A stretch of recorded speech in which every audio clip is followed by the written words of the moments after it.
અંબાજી મહાકુંભનો 5મો દિવસ અને laser show પણ આજે સુંદર મજાનો કરવામાં આવ્યો હતો. જો કે ખાસ થીમ સાથે જે લેઝર શો કરવામાં આવ્યો હતો તેમાં મોટી સંખ્યામાં લોકો જોડાયા હતા. માઈ ભક્તોએ પણ દર્શન કર્યા છે. જિલ્લા કલેક્ટર આપણી સાથે જોડાયા છે. સાહેબ, આ થીમ જે છે ખરેખર ખૂબ જ સુંદર છે અને તમને તે આઈડિયા ક્યાંથી આવ્યો એ ખાસ જણાવજો. ખાસ કરીને ભાદરવી પૂનમ મહામેળામાં લાખો માઈ ભક્તો ચાચર ચોકમાં અને સમગ્ર અંબાજી ગામ અને અંબાજી પરિસરમાં હાજર હોય છે. ત્યારે માં જગદંબાની દિવ્ય અનુભૂતિનો જે અનુભવ છે એ આ તમામ માઈ ભક્તો કરી શકે તે વિચાર સાથે ડ્રોન શો કરવામાં આવ્યો હતો. 400 કરતાં પણ વધારે ડ્રોન દ્વારા આ અદ્ભુત અને જે દિવ્ય ડ્રોન શો કહેવાય તે લાખો માઈ ભક્તોએ નિહાળ્યો હતો. ખાસ કરીને આજે બીજા દિવસે માતાજીનું મુખારવિંદ, માતાજીની પાદુકા, શિવજીનો અભિષેક, પગપાળા સંઘ જેવી વિવિધ દિવ્ય અને પ્રતિકાત્મક આધ્યાત્મિક કૃતિઓ સાથે આ ડ્રોન શો કરવામાં આવેલો હતો.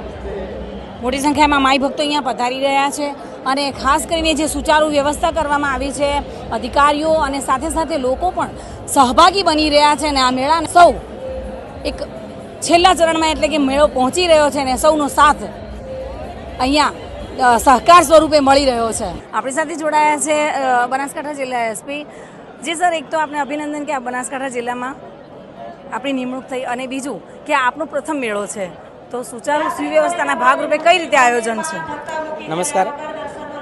મા અંબાજીનો ભાદરવી પૂનમનો આ મહામેળો આજ 5મા દિવસ પૂરો થયા છે. કોઈ પણ મેજર બનાવના વગર આ મેળો પૂરો થયા છે. આપ સૌના સહયોગ અને મા અંબાના આશીર્વાદ છે. સૌ ભલ્યુસ અને તંત્રની મહેનત છે. નિમણૂક થયા બાદ આ મેળોના બંદોબસ્ત કરવાની જે તક મળી તે બદલ હું આભારી છું.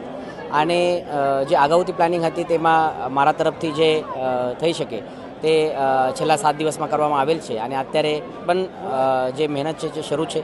આવનાર 2 દિવસ સુધી અમારા તરફથી પૂરો પ્રયત્ન હશે કે બહુ સારી રીતે સુવ્યવસ્થાથી આ મેળો પૂર્ણ થાય. જી, સ્ટેન્ડ ટુ મોડમાં જોવા મળી રહ્યા છો. ખાસ મેં તમને સીસીટીવી ચેક કરતા પણ જોયા હતા. બિલકુલ.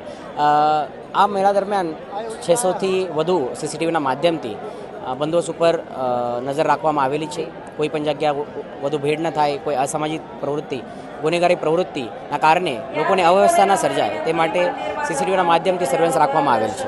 જી, તો ભાદરવી મહાકુંભમાં ભક્તોનું ઘોડાપુર જોવા મળે છે. લગભગ 25-30 લાખથી વધુ પણ માઈ ભક્તો અહીંયા દર્શનાર્થે આવતા હોય છે. ત્યારે કોઈ પણ અવ્યવસ્થા ના સર્જાય તે માટે કરીને પોલીસ સ્ટેન્ડ ટુ મોડમાં જોવા મળી રહી છે. જય અંબે.